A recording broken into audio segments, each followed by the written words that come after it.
Appearing in court in New York at the end of the civil fraud case against the Trump Organization on Thursday, Donald Trump insisted on having his say. The judge had previously said the former president would not be able to speak in the courtroom, but eventually relented and gave him a few minutes. He used that platform to accuse the city's attorney general of hating him before striding out of the courtroom and declaring the case sham to waiting reporters. But it wasn't enough.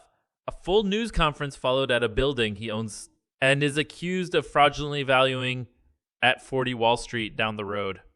Mr. Trump is treating his court appearances as though they are campaign events, blending his legal defense with his re-election bid as a U.S. presidential race like no other kicks into high gear.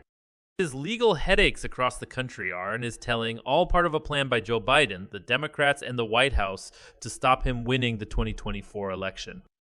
Thursday's appearance in New York followed hot on the heels of another in Washington earlier in the week.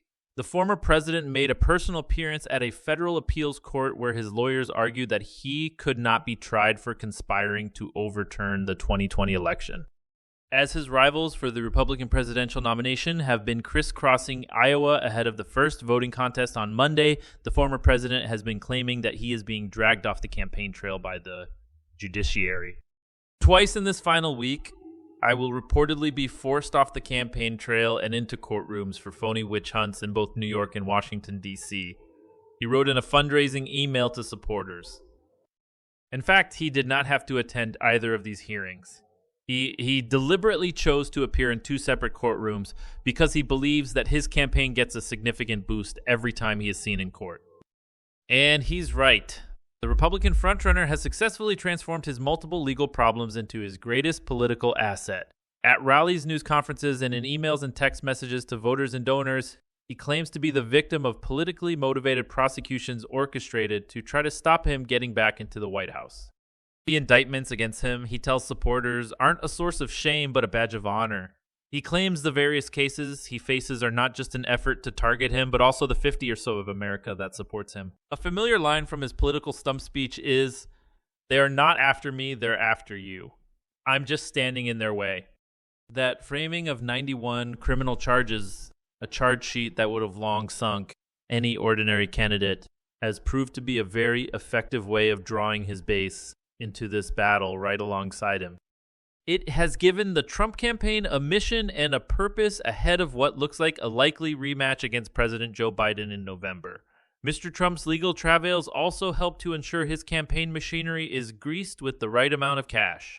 His bid for re-election only started to build momentum after the first criminal indictment against him in New York last April.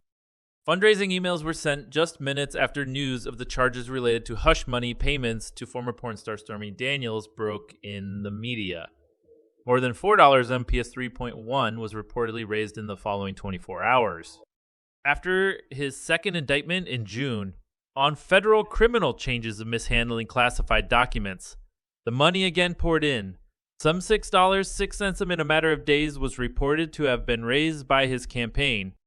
By the time that iconic mugshot was taken when he was arrested in Atlanta, Georgia in August, on charges of plotting to overturn the state's 2020 election results, he had perfected the art of making a spectacle out of each indictment.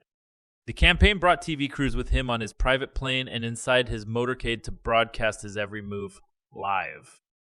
Speaking in Washington this week, he claimed that he was only being prosecuted because opinion polls show he is currently leading President Biden. According to most polls, the race is neck and neck. I think they feel this is the way they are going to try to and win, and that's not the way it goes, Mr. Trump said.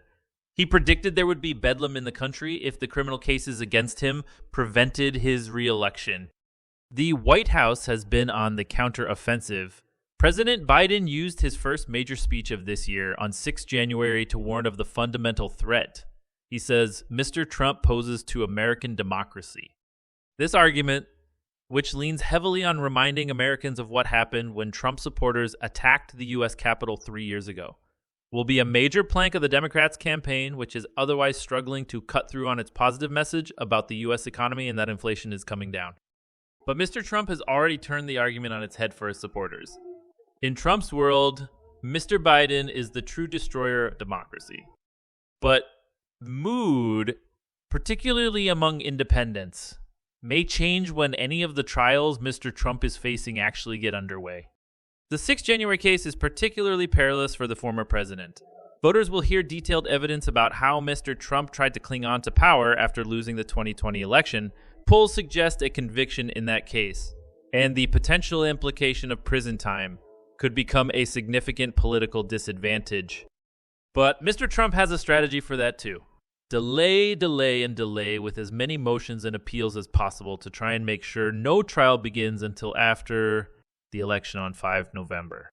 Because if he returns to the Oval Office after that, he will simply instruct his Justice Department to drop the cases, or even, if he's been convicted, try to pardon himself.